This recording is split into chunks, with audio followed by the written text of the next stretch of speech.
Hola, ¿qué tal? Mi nombre es Lenin Reyes, soy de Culiacán, Sinaloa y asisto a la Iglesia de Dios en México, al templo Familias con Propósito. En esta diapositiva te dejo la dirección. Estamos ubicados en la colonia Palmitos, cerca de los tanques de Pemex.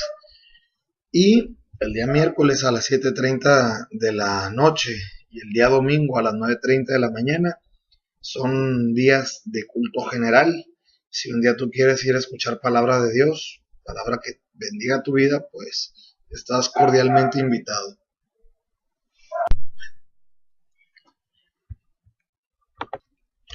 Bueno, como podemos ver, esta es alguna de la bibliografía que utilizo para el estudio.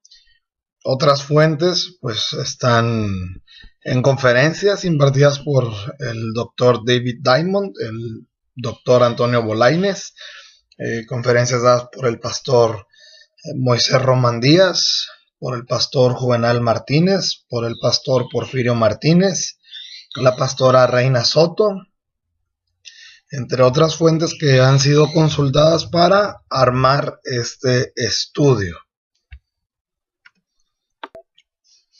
El estudio de esta sesión tiene que ver con el libro de Daniel, considerado por muchos el Apocalipsis del Antiguo Testamento.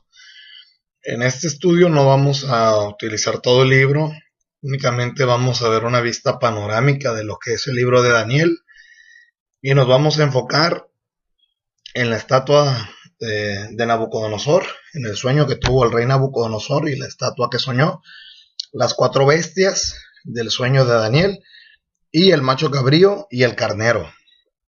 Y nuevamente seguimos con la bienaventuranza al que lee, los que oyen las palabras de esta profecía y guardan las cosas en ella escritas, porque el tiempo está cerca. Apocalipsis 1:3.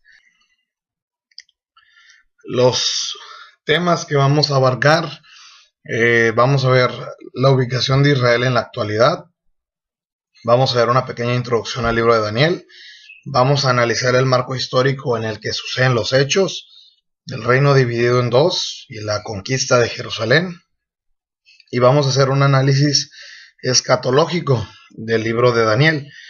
Recuerdo, yo no soy escatólogo, yo no me dedico a eso. Este estudio es una compilación de gente que sí se dedica a la escatología. Y les recuerdo, la escatología es el estudio de las profecías de los postreros días. Y los postreros días son los últimos días. Como podemos ver en el mapa, Israel está ubicado en el Medio Oriente. Ahora, ¿por qué es importante ver el mapa? Porque el estudio de Daniel tiene que ver mucho con las regiones de Medio Oriente y de Europa. Por ejemplo, Babilonia es Irak. Irak conquistó Israel. Posteriormente fue el Imperio Medo-Persa. Y el Imperio Medo-Persa es conocido hoy en día como Irán. Luego siguió el Imperio Griego y es conocido como Grecia actualmente. Y finalmente el Imperio Romano fue el imperio que conquistó, que fue inclusive en los tiempos de Jesús, el Imperio Romano tenía el poder sobre esa región de Medio Oriente, o conocida también como Asia Menor, además de controlar Europa. Como podemos ver, entonces Israel está rodeado por los países que en algún entonces lo conquistaron y que en la actualidad estos países, sobre todo los de Medio Oriente, pues tienen conflicto, ¿no?, con Israel. Tienen conflicto con Israel. Y empezamos con el estudio. Daniel significa Dios es mi juez. Daniel está compuesto de Dan, que significa juez.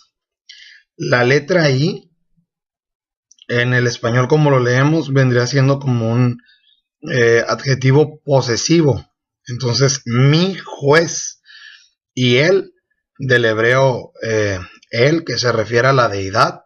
En el caso de los hebreos, pues él proviene de Elohim, que significa el Todopoderoso. y para nosotros el Todopoderoso no lo conocemos como Dios. Por lo tanto, Daniel significa Dios es mi juez. El profeta Daniel es contemporáneo del profeta Jeremías y del profeta Ezequiel. Vamos a analizar un poquito. Jeremías profetizó en Jerusalén antes de ser conquistado y en el periodo de la conquista, pero en Jerusalén. Él no estuvo en el imperio babilónico. Ezequiel, por otro lado, profetizó en el imperio de Babilonia, o en el imperio babilónico. Daniel profetiza en la pura capital del imperio, es decir, que Daniel profetizó desde el palacio real. Daniel es un ejemplo. Si analizamos a Daniel como un personaje bíblico, pues vamos a ver que es un ejemplo en separarse de lo que el mundo ofrece, en no dejarse llevar y caminar en rectitud desde la adolescencia. Se dice que Daniel fue deportado en su adolescencia, es decir, que tenía como unos 12 años o 13 años cuando lo llevaron a ser eunuco del rey. Y él iba a asistir en sabiduría y en ciencia. Daniel era descendiente de la tribu de Judá y para estar al servicio del rey tenía que venir de una familia real. Por lo tanto, Daniel proviene de la realeza de Judá. Y al igual que sus compañeros Ananías, Misael y Azarías, mejor conocidos como Sadrach, Mesach y Abed-nego. Jerusalén es la capital del reino del sur y fue conquistada en el año 586 antes de Cristo o antes de la era común, a casi 140 años después que el reino del norte. Ahorita vamos a analizar qué es el reino del sur y qué es el reino del norte. Y bueno, vamos a ver también la importancia en el contexto bíblico e histórico. Y lo vamos a ver, esa importancia como lo fue en aquellos tiempos, así como lo es en nuestra época. Vamos a revisar las profecías. Y finalmente de este libro podemos ver también que es un libro muy difícil, o que fue un libro muy difícil de traducir, porque contenía porciones en hebreo, porciones en arameo, inclusive algunos párrafos mezclaban ambos idiomas. Y digo párrafos y no versículos porque en aquel entonces eran párrafos, no versículos. Por ejemplo, en esta combinación, el capítulo 8, según la Biblia versión israelita nazarena, fue un capítulo que fue escrito en hebreo. Por otro lado, si analizamos el capítulo 2, si no me equivoco, capítulo 2 y verso 4, este versículo marca una pauta entre hebreo y arameo. Una parte fue escrita en hebreo y otra parte fue escrita en arameo. Entonces es un libro muy difícil de traducir, y también por cuestiones de que es un libro profético apocalíptico, es un libro muy difícil de interpretar. Bueno, aquí podemos ver los mapas del reino de Israel y de las 12 tribus de Israel. En el lado izquierdo vemos las 12 tribus, cómo se repartieron las tierras, mientras en el lado derecho podemos ver a Israel dividido en dos reinos. El Israel dividido en dos reinos sucede después del reinado de Salomón. Jeroboam, por un lado, dividió al país de Israel, al reino de Israel, lo dividió causando dos reinados al mismo tiempo. El reino del norte lo tomó Jeroboam, que venía de la tribu de Efraín. Y esa promesa la podemos ver también en Génesis capítulo 48, cuando Jacob da la bendición a los hijos de José y los adopta como sus hijos. Por otro lado, Judá continúa con el reinado como lo prometió Dios a David, con el rey Roboam, hijo de Salomón. Vamos a ver la situación en el contexto entonces. Las 12 tribus están repartidas desde el tiempo de Josué. Al terminar el reinado de Salomón, su hijo Roboam cometió muchas barbaridades. De estas barbaridades ocasionó un golpe de estado, y Jeroboam, de la tribu de Efraín, tomó el control de Israel, mejor conocido como el Reino del Norte. Por otro lado, el Reino del Sur fue conformado por la tribu de Judá y de Benjamín, y fue dirigido por la casa de David, por Roboam. Hasta el gobierno salomónico, Israel había permanecido como un solo reino. Es decir, que el rey Saúl gobernó las 12 tribus, el rey David gobernó las 12 tribus, y finalmente el rey Salomón gobernó las 12 tribus. Después Israel es dividida y conquistada. La imagen de los reinos de Israel dividida muestra esa separación de tierras y cómo es que quedaron las tierras.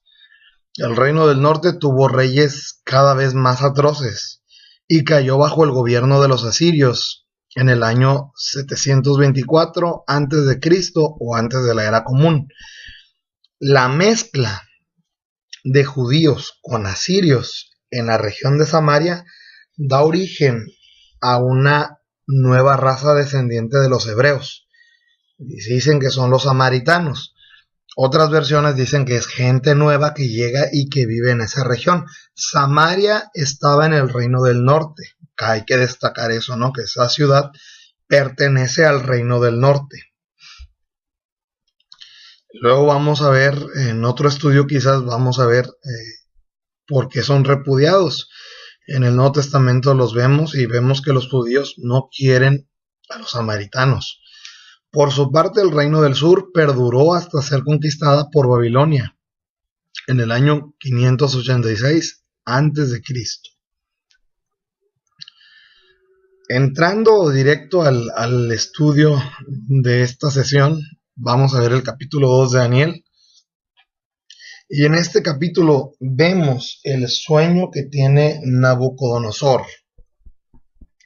En este sueño, Dios le reveló a Nabucodonosor, en primer lugar, le reveló los deseos de su corazón. Él quería conocer acerca del futuro.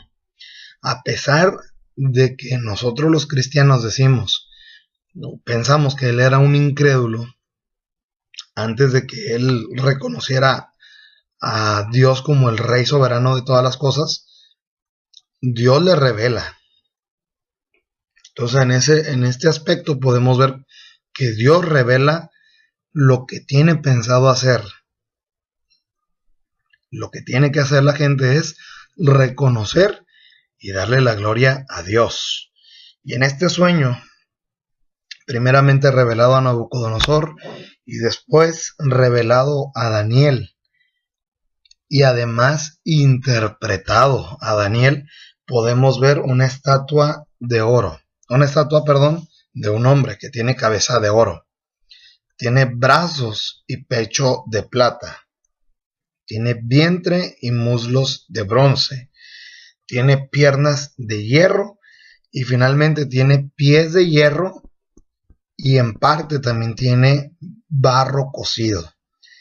Finalmente esa estatua es pulverizada totalmente por una piedra que es cortada de un monte. Y esa piedra es nuestro Señor Jesús. Ese es el sueño de Nabucodonosor. Y esa es parte de la profecía que viene en el libro de Daniel. Como les repito, nomás vamos a ver la profecía de la estatua. Y ahorita vamos a ver las 4 bestias. No vamos a ver las 70 semanas. Eso lo vamos a dejar para otra sesión. Si nos saltamos al capítulo 7 vamos a ver el sueño de Daniel. Y el sueño de Daniel es un león alado. Luego sueña también en esa visión un oso que se levanta más de un lado que del otro lado, y en el hocico tiene 3 costillas. Posterior al oso ve que sale otra bestia, que es un leopardo que tiene 4 cabezas. Y finalmente ve una bestia que no tiene comparación, una bestia temible, que tiene cuernos y se ve horrorosa. No la puede comparar con ningún animal conocido o con algún animal que él pudiera identificar. Él dice que esa bestia le da miedo, es terrible y no tiene comparación. Si vemos las 4 bestias comparadas con la estatua de Nabucodonosor, vamos a encontrar muchas similitudes y ahorita las vamos a estudiar. Esto nomás es para presentarte lo que estamos por ver en este estudio. En el capítulo 8 de Daniel vemos también un adelanto, vemos un macho cabrío y vemos un carnero. El carnero tiene 2 cuernos. El carnero simboliza al reino medo-persa y el macho cabrío simboliza al imperio griego. Y el imperio griego viene con mucha fuerza a derrotar al imperio medo-persa. De hecho, si leemos los libros de historia, vamos a encontrar que los griegos y el imperio medo-persa tuvieron pleitos desde el año 480 aproximadamente antes de Cristo. Pero el imperio griego toma el control hasta el año 332, si no me equivoco, con Alejandro Magno, mejor conocido con Alejandro el Grande. Y ahorita vamos a ver un poquito más a detalle. Estos 3 capítulos son el estudio que vamos a realizar de Daniel, la estatua de Nabucodonosor, las 4 bestias y la imagen del carnero y del macho cabrío, que ya fueron explicados, que simbolizan los imperios que vamos a revisar en esta sesión.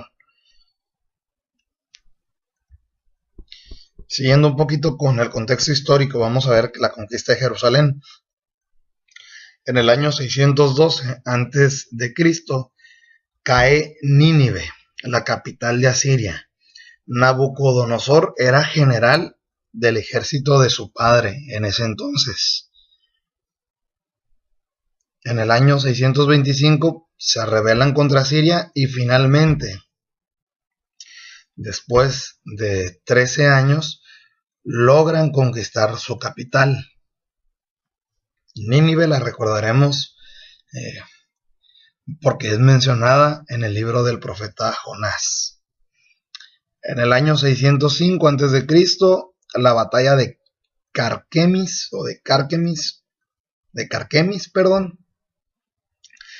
marca la pauta para que el imperio babilónico se impusiera sobre los demás imperios.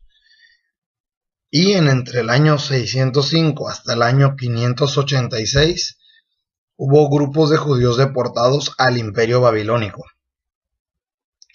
Un grupo importante es alrededor del año 597, donde el rey Joaquín, según los historiadores, junto con otros 10,000 judíos, fueron llevados a Babilonia.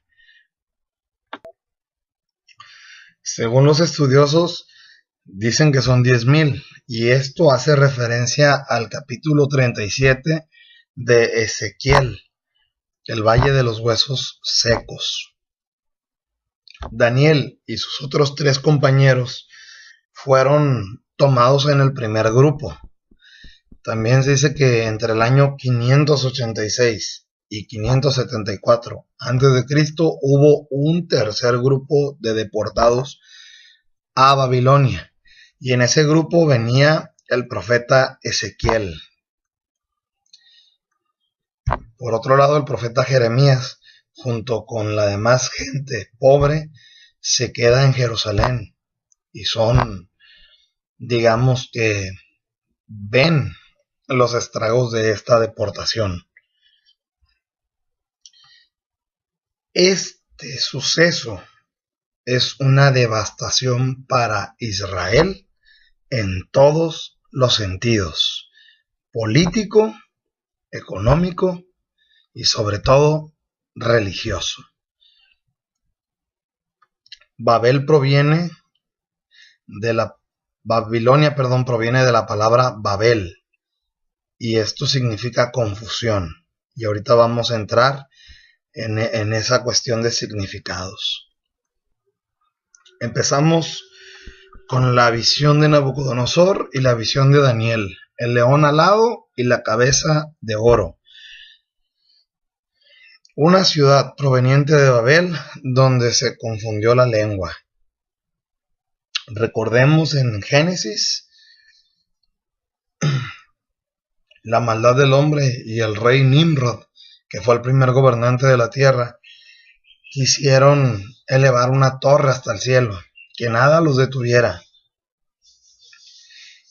Y ya se habían puesto de acuerdo en construir esa torre hasta que Dios dijo: no voy a dejar que ellos terminen la torre, porque si no, su egocentrismo va a ser demasiado. Mejor voy a confundir la lengua para que no se entiendan los unos a los otros, para que no se puedan poner de acuerdo en esas cuestiones. Y es ahí donde Dios confunde la lengua, donde surgen los idiomas.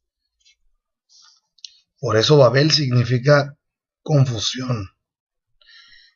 El profeta Nahum, el libro del profeta Nahum, lo describe a esta ciudad como una ciudad sanguinaria, llena de mentira y de rapiña, sin apartarse del pillaje. Estos soldados son los más sanguinarios de la historia. Antes de que la víctima de ellos cayera muerta, tenían la costumbre de mostrarle su corazón. En aquel entonces, de acuerdo con los historiadores y de acuerdo con los estudiosos bíblicos, se dice que entre más sangrienta era la batalla, era más complaciente para los soldados y para el rey. Entonces, algo de hacerlo muy sanguinario era enseñarles el corazón antes de que se murieran sus enemigos. Por otro lado, Babilonia fue una ciudad completamente rica en ciencia, en sabiduría y en economía. Aparentemente, muchas construcciones de ese reino, de ese imperio, fueron hechas de oro, debido a que saqueaban las riquezas de los pueblos conquistados. Recordemos que el templo de Salomón es destruido en esta conquista. El templo estaba construido de oro y ese oro se lo roban. Además se roban los instrumentos sagrados del templo. Más adelante en el libro de Daniel vemos eso, ¿no? Y vemos que el hijo de Nabucodonosor cometió una atrocidad y por eso es cortado del reinado. A este imperio se le atribuyen los jardines colgantes. Es una maravilla del mundo antiguo, es una de las 7 maravillas del mundo antiguo. En este estudio vamos a ver que las 7 maravillas del mundo antiguo surgen en las ciudades o en el estudio que vamos a estar haciendo. Vamos a ver algunas de las otras maravillas también del mundo antiguo. Ahorita ya también tenemos maravillas del mundo moderno. Aquí podemos ver el imperio babilónico. Si recordamos el mapa que vimos al inicio, podemos ver que Babilonia corresponde a la parte que es Irak. Conquistó lo que es Jerusalén, conquistó parte de lo que es Arabia Saudita, llegó a lo que actualmente es Turquía, y no conquistó más allá de lo que es el reino de Egipto. Ese era el tamaño del imperio babilónico. Babilonia se caracteriza por ser una ciudad con mucha idolatría. Y al igual que una vez se confunde la lengua, en esta ciudad se confunde la religión. Ese es uno de los problemas con Babilonia, que se confunde la religión. Y de hecho en las profecías vemos a Babilonia no como una ciudad netamente físicamente, sino vemos la gran Babilonia, la gran ramera, como la que confunde la religión, la que confunde el adorar a Dios respecto de adorar a otros dioses. Esa es la gran Babilonia. Los babilónicos eran muy politeístas. Esta diapositiva tiene algunos de los dioses que tenían. Y entre eso, ese estudio sería parte del origen de la Iglesia Católica. Por lo mismo, la Iglesia Católica confunde mucha religión, los santos, las vírgenes, fechas sagradas aparentemente. Entonces, por eso se dice que se confunde. Sin embargo, no se juzga, porque ellos también leen la Biblia. Y si hay alguien que es católico y lee la Biblia, póngale atención a la palabra, porque la palabra de Dios es la que te salva, no es la doctrina que tú recibas. Vemos aquí algunos dioses entonces, y al final vemos a los 3 conocidos, de hecho también a Daniel. Vemos a Sadrach, que significa mandato de Aku, y Aku es un dios de los sumerios, un dios conquistado por ellos. Mesac, que significa quién es lo que Aku es. Mesac es una burla a lo que significa Miguel. Miguel significa quién es lo que Dios es.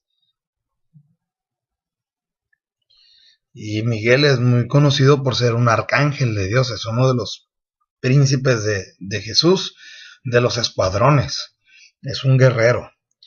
Entonces hace referencia también a su nombre porque Lucifer quiso ser lo que Dios es.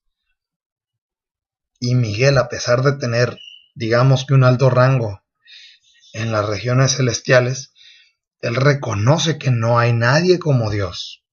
Y su nombre lo lleva en su significado. Continuamos con Abed-Nego, que significa siervo de Nego. Y Nego es una variante de Nebo. Es una deidad cuyo nombre fue usado por los gobernantes de Babilonia. Finalmente, Belsasar o Beltsasar, que es Daniel. Su significado es el que protege la vida del rey. También es una forma de invocar a Bel. Es asociado con el nombre que tiene la ciencia de los dioses. Si hay algo que podemos caracterizar cuando leemos el libro de Daniel, es que Nabucodonosor, Ciro y el hijo de Nabucodonosor reconocen la ciencia que hay en Daniel.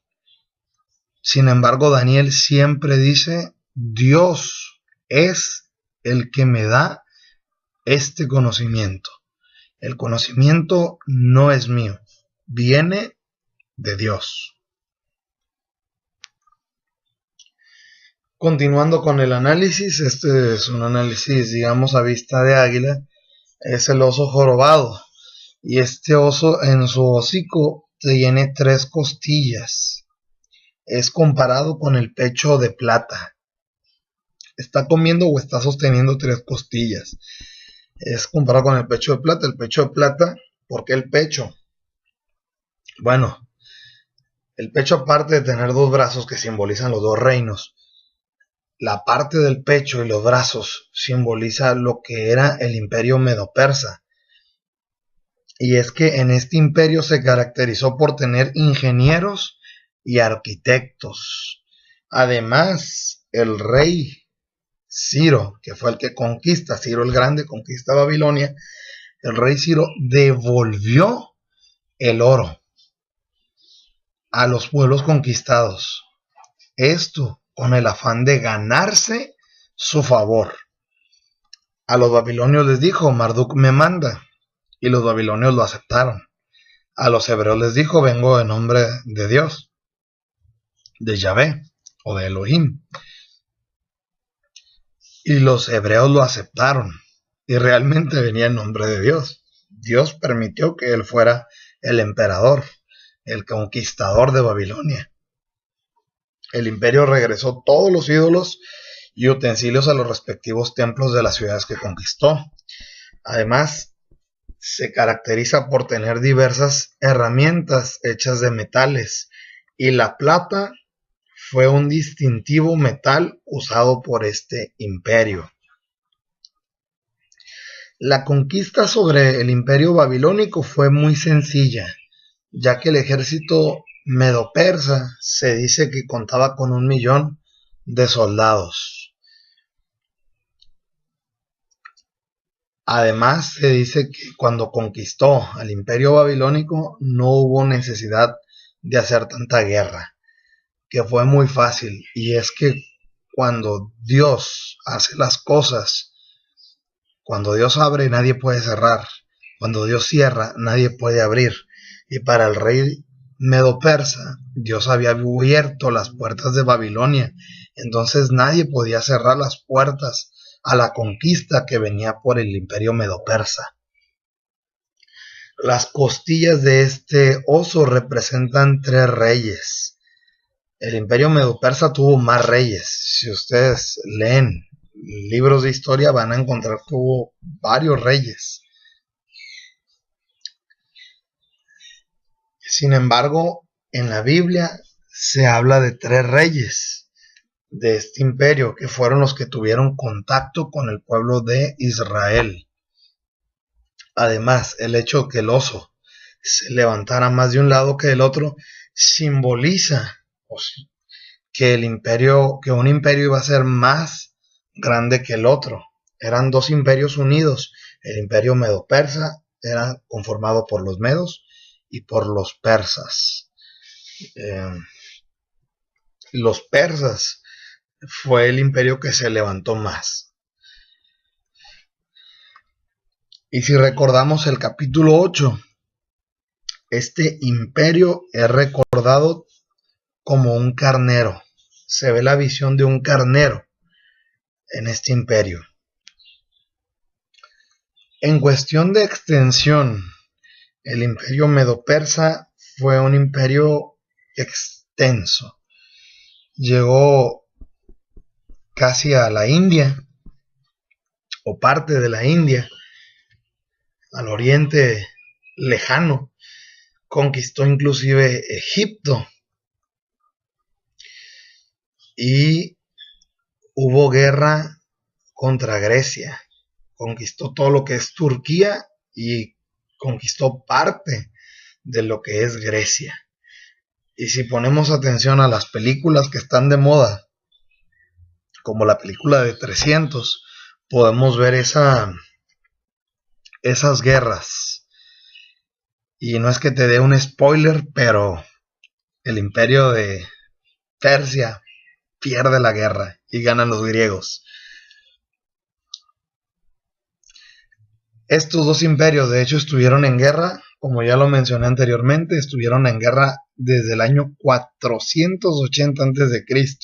Sin embargo, hasta el año 330 aproximadamente, 332, cuando Alejandro Magno toma el poder del imperio griego, es cuando logran conquistar a los persas. Entonces, pues son más de 100 años de guerras. Más de 100 años de guerra. Y es notable, ahorita vamos a dar unos datos curiosos, pero el imperio persa tenía 1.000.000 de soldados. Ese es un dato curioso. Y ahorita vamos a ver cómo le gana a Grecia a 1.000.000 de soldados. El leopardo de 4 cabezas y el vientre y muslos de bronce. El leopardo es un animal muy rápido. Las 4 cabezas simbolizan 4 generales. Los muslos tienen que ver con la velocidad. Y es comparado con un leopardo porque cuando Alejandro el Grande tomó el control de los griegos, conquistó a más no poder. En 10 años que estuvo como emperador, conquistó todo el imperio persa, conquistó Egipto, fundó Alejandría en Egipto y llegó al lejano oriente también. En el capítulo 8 está representado con un macho cabrío y un cuerno que se quiebra y salen otros 4 cuernos. Esos 4 cuernos que se salen del cuerno que se quiebra representan las 4 cabezas del leopardo. La velocidad de un leopardo es comparada con este imperio. La forma en que este imperio conquistó. Alejandro el Grande, macedonio, conquistó al numeroso ejército medo-persa con un ejército extremadamente pequeño. Y les recuerdo, el imperio persa contaba con 1.000.000 de soldados. Es un imperio con un ejército muy grande. En la actualidad, pocos países son los que cuentan con un ejército de tal magnitud. Sin embargo, Alejandro no ocupó 1.000.000 de soldados. Se dice que con 32.000 hombres, entre 32.000 y 36.000 hombres, fueron más que suficientes para conquistar el imperio persa. Las 4 cabezas del leopardo y los 4 cuernos del macho cabrío simbolizan a los generales de Alejandro. Y después de su muerte, Alejandro estuvo reinando desde el año 330 aproximadamente hasta el año 323. Se dicen muchos rumores en los libros de historia. Unos dicen que sus propios generales lo matan, otros dicen que él se enferma gravemente y otros dicen que él se suicida porque ya no había que conquistar. Si hubiera sido de la época de Cristóbal Colón, se hubiera venido a América y la conquista él solo. Pero lamentablemente no es de esa época y que bueno, gracias a Dios, no es de esa época. En comparación con el rey David, Alejandro se compara con ese guerrero, como un guerrero. A su muerte, los 4 generales toman el control y el imperio se divide. Y un imperio dividido, pues tal como le sucedió a Israel cuando se divide el reino, es conquistado. El imperio dividido no duró mucho. Fue conquistado finalmente por los romanos. Alejandro se muere demasiado joven, a la edad de 33 años, según algunos historiadores. Y el imperio que logró formar Alejandro es enorme. Todo lo que era parte del imperio griego, inclusive más allá, en el lejano oriente, de lo que conquistó el imperio persa. La ciudad de Alejandría que funda en Egipto es conocida y la vamos a ver en otro estudio, pero esta ciudad es conocida por tener la biblioteca más grande de la época del mundo. Tenía más de 900.000 pergaminos, papiros, piedras, una colección bastante grande. Y esta se compara con la biblioteca de Pérgamo en el estudio de las 7 iglesias. La biblioteca de Pérgamo era la segunda más grande Digo, se compara porque tenía demasiados pergaminos. Sin embargo, lo que se dice de Pérgamo, pues es un número bastante chico en comparación. Pérgamo tenía 200,000. Pero Alejandría era una biblioteca entonces muy grande y fue parte del imperio griego. Y aquí lo podemos ver en este mapa, tal como podemos ver en el mapa inicial de los países actuales. Bueno, este imperio igual conquistó lo que es Turquía, conquistó lo que era el imperio babilónico, conquistó también al imperio medo-persa, llegó al lejano oriente y conquistó Egipto, la parte norte de África, y continuó al sur de África. Conquistó bastante en tan solo 10 años que estuvo como emperador. Hay que recordar eso, que eso lo conquistó en 10 años. Finalmente llegamos a la bestia abominable, las piernas de hierro. La última bestia la describen como una bestia terrible, una bestia abominable. Es conocida como el Imperio Romano. Algunas escatologías mencionan que las piernas son por ser dos imperios. Se dice que es el Imperio de Oriente, mejor conocido como el Imperio Bizantino, y el Imperio de Occidente, mejor conocido como el Sacrosanto Imperio Romano Germánico. Otros indican que simbolizan dos tipos de gobierno, un gobierno militar y un gobierno religioso. De forma personal, creo yo que la postura de los dos tipos de gobierno se asemeja más, ya que el Imperio Romano,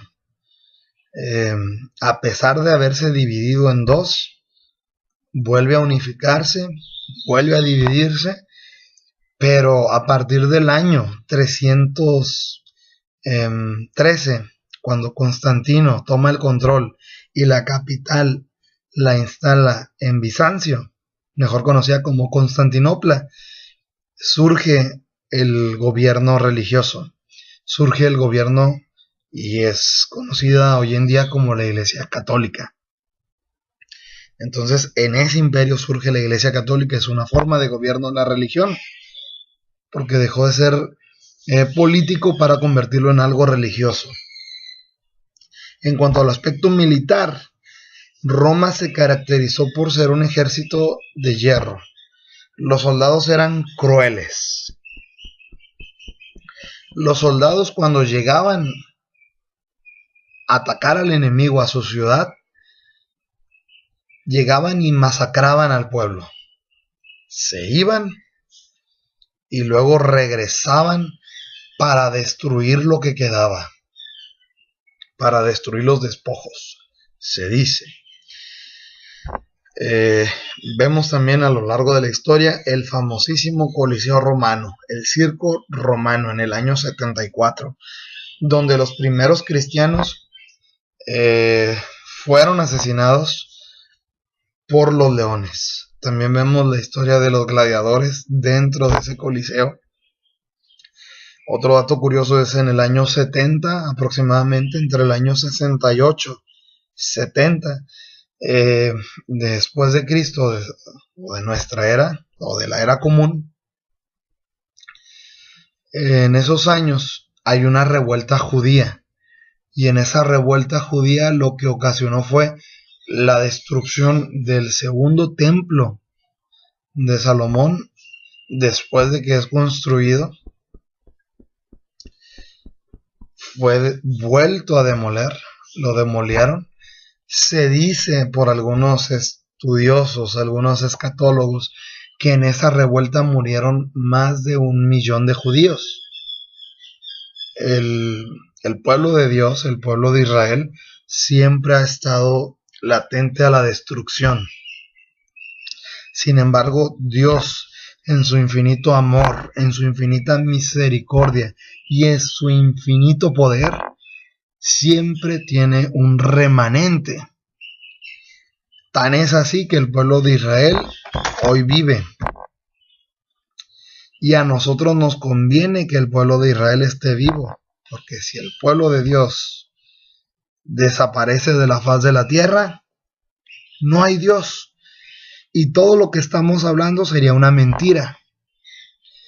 Pero tan cierto como que mi rey vive, como que mi Dios es soberano sobre todo el mundo, el pueblo de Israel permanece, aún en medio de todos esos países antisemitas.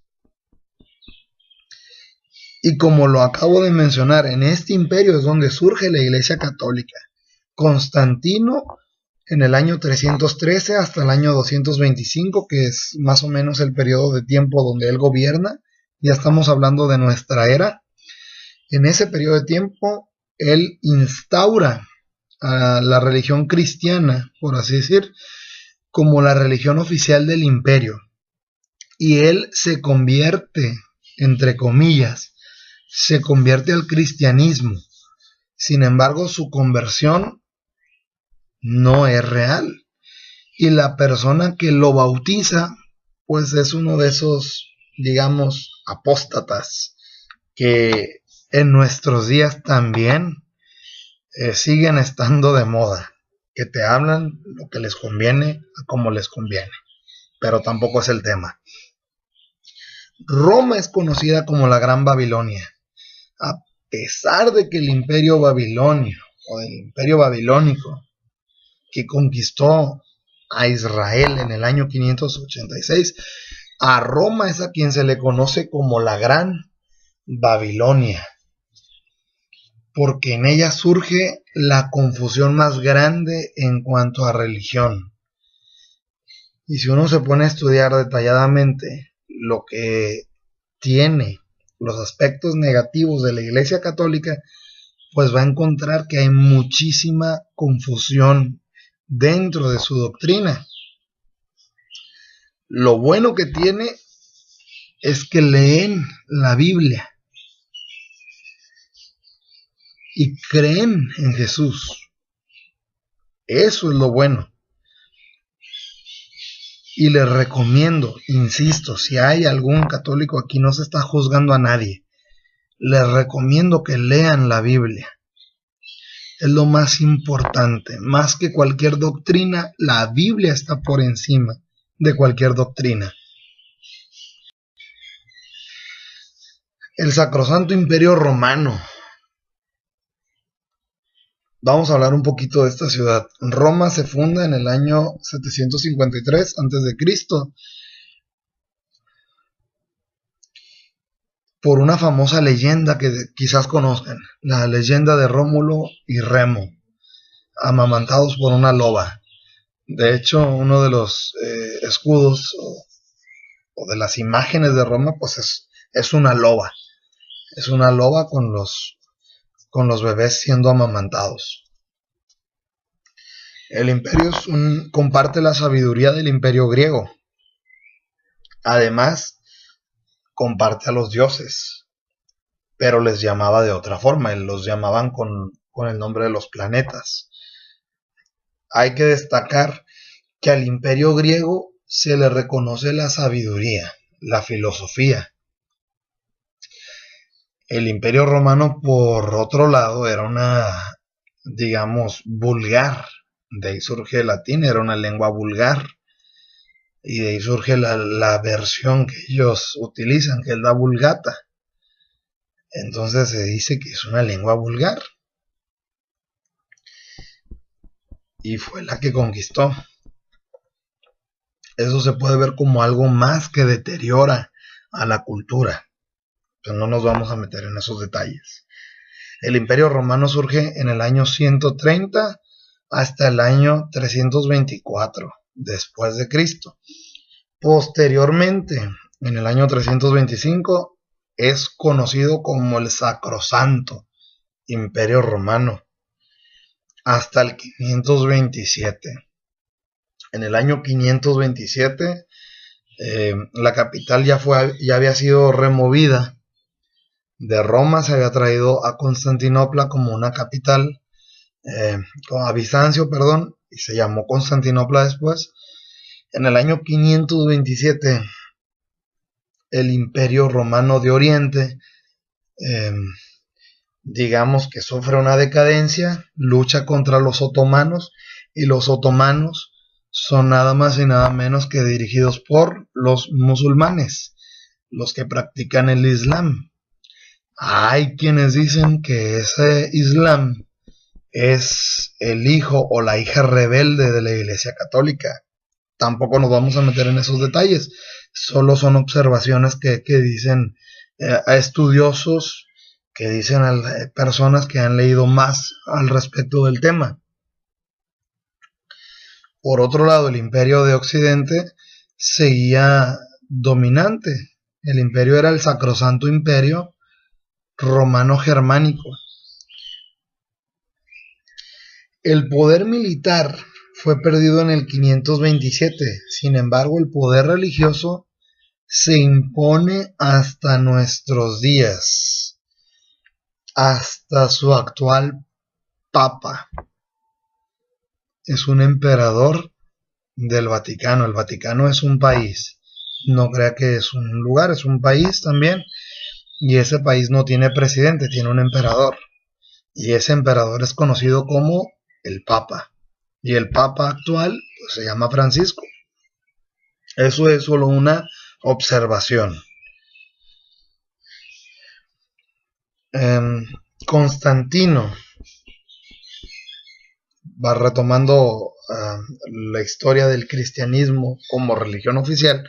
Constantino se convierte en el primer papa entonces de Roma, y no como ellos lo manejan, Pedro.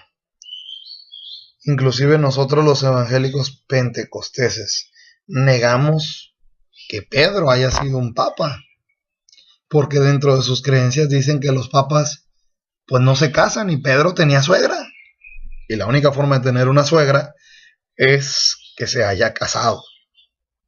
Ese es solo un detalle. Hay otras cosas de la vida de Pedro que hacen saber que él no era un papa.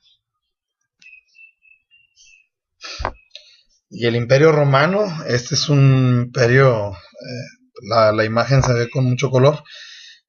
Prácticamente lo que es el mar Mediterráneo se ve de color azul, pero el Imperio Romano pues consiste en todo lo que se ve de colores. Britania, España, Galia, parte del norte de África, Mesopotamia, lo que es Irak e Irán, parte de lo que es Egipto, Turquía, Grecia y otros países de Europa.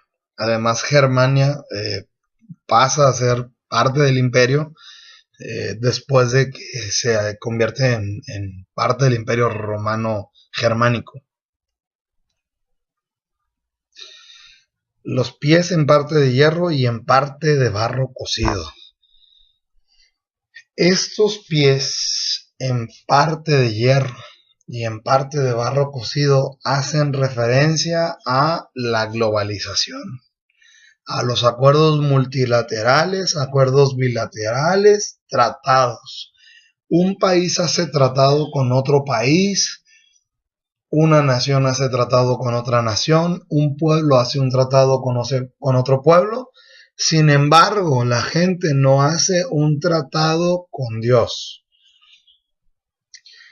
La parte de barro de los pies simboliza países fuertes y países débiles. Y estos se unen por los mismos tratados comerciales, económicos, políticos que hacen. Y un ejemplo claro de ello es la Unión Europea. Ellos están unidos, pero no se mezclan. Ya no es un imperio como tal, como lo fue el Imperio Romano. Sin embargo, es un imperio económico, un imperio comercial. Mercosur en América Latina también es otro ejemplo. de unión de países con tratados comerciales. En el caso de Asia tenemos el ASEAN. Y todos estos son pactos humanos, tratados humanos, acuerdos humanos. Todos son tratados de naciones entre naciones, pueblos con pueblos, hombre con hombre. Pero ningún tratado de estos es de hombre con Dios. Como dato curioso, nuestro país, México, tiene 15 tratados de libre comercio con más de 30 países. Eso lo pueden ver en la Secretaría de Economía. La Unión Europea, según los escatólogos, encaja perfectamente en esta descripción. Se crea a partir de dos tratados: el Tratado Constitutivo de la Comunidad Europea de la Energía Atómica y el Tratado Constitutivo de la Comunidad Europea. Ambos tratados son conocidos como los Tratados de Roma. La parte de hierro se mantiene en Roma y son firmados precisamente en esa ciudad en el año de 1957. Y estos tratados surgen ante la necesidad de seguir avanzando en el proceso de integración europea. En parte hierro y en parte barro. Como podemos ver, mantiene la parte de hierro del antiguo Imperio Romano, cuyo poder militar terminó en el año 527. Sin embargo, el poder religioso perdura hasta nuestros días. Por otro lado, también es frágil como el barro. Cada vez que un país débil se agrega a la Unión Europea se desestabiliza. Una característica particular de Inglaterra es que ellos no han eliminado la libra completamente y han adoptado el euro. Y es que la libra tiene más fuerza que el euro. Por eso Inglaterra no ha eliminado su moneda. El euro, como les acabo de decir, no es tan fuerte como se esperaba. E Inglaterra ha mantenido la libra. A esto se le suma que no están todavía de acuerdo en un solo gobierno para todos ellos, aunque han avanzado bastante en materia política. La Unión Europea ya cuenta con una bandera. La bandera es de color azul y tiene estrellas. No vamos a decir cuántas, no viene al caso este estudio, pero es interesante el análisis, porque hace referencia a un gobierno perfecto. Estos son algunos datos curiosos de la Unión Europea. Henry Spaak, padre fundador de la Unión Europea y secretario de la OTAN, se le adjudica la siguiente frase: "What we want is a man of a sufficient stature to hold the alliance of all people and to lift us out of the economic morass in which we are sinking. Send us such a man, and be he God or devil, we will receive him." Lo que necesitamos es un hombre con la suficiente estatura o la naturaleza para mantener las alianzas entre la gente y nos saque del hundimiento económico en el que estamos. Mándenos a ese hombre, y venga de Dios o venga del diablo, lo vamos a tomar.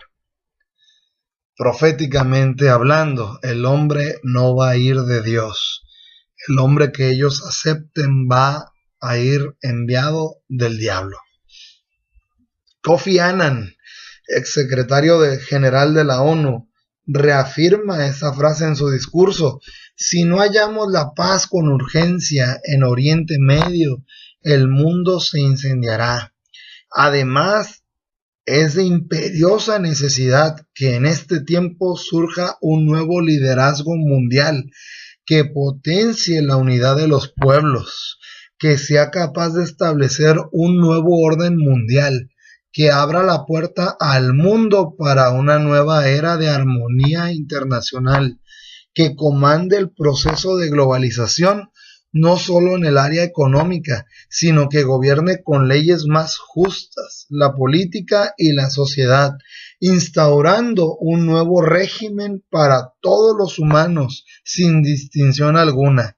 Venga de Dios o del infierno mismo, lo recibiremos con los brazos abiertos.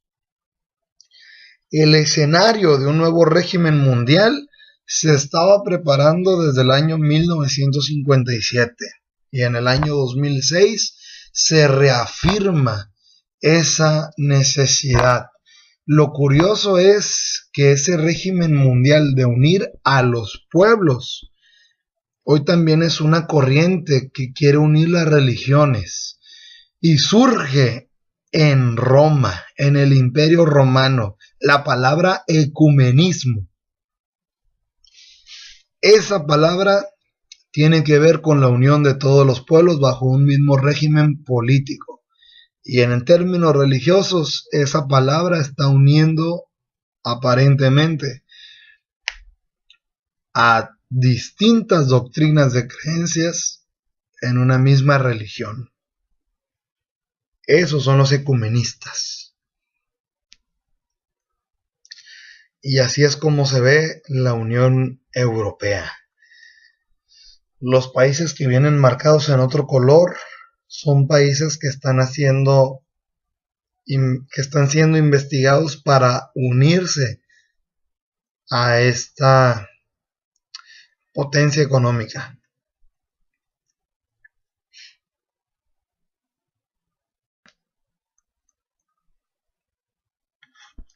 Sin embargo, el sueño de Nabucodonosor termina con una piedra que pulveriza la estatua de un solo golpe.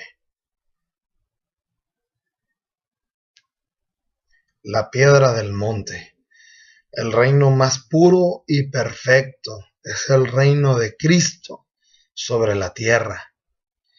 1000 años va a durar el reinado de Cristo como rey, un reino que no tiene sucesor, un reino con un rey justo, con políticas justas, porque van a ser políticas celestiales. Este reino no será destruido, ni dejará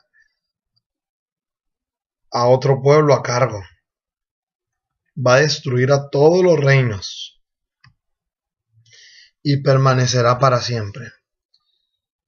Va a pulverizar los demás reinos. Ya nadie va a gobernar sobre la tierra más que Cristo como rey. Esto demuestra la grandeza, su fuerza y su firmeza. Nunca antes otro gobernador perduró por tantos años. Nabucodonosor, un imperio, tuvo alrededor de 40 años. Y si hablamos de los conquistadores, vamos a ver que la duración de su reinado en los lugares conquistados fue quizás de 40 años, quizás un poco más o quizás menos. Porque a Nabucodonosor se le dio la grandeza de ser un gran emperador.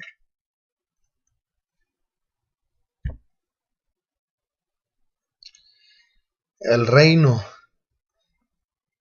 de Cristo se acerca y hoy está más cerca que antes. El llamado para toda la gente que llegue a escuchar esta plática es para arrepentirse, para permanecer fieles en el camino del Señor. Ese es el llamado que se hace a través de esta plática, a través de presentarte lo que Dios tiene preparado para la humanidad, lo que Dios le revela a la humanidad y lo que Dios quiere que tú hagas de tu vida. Muchísimas gracias y nos vemos en la siguiente sesión.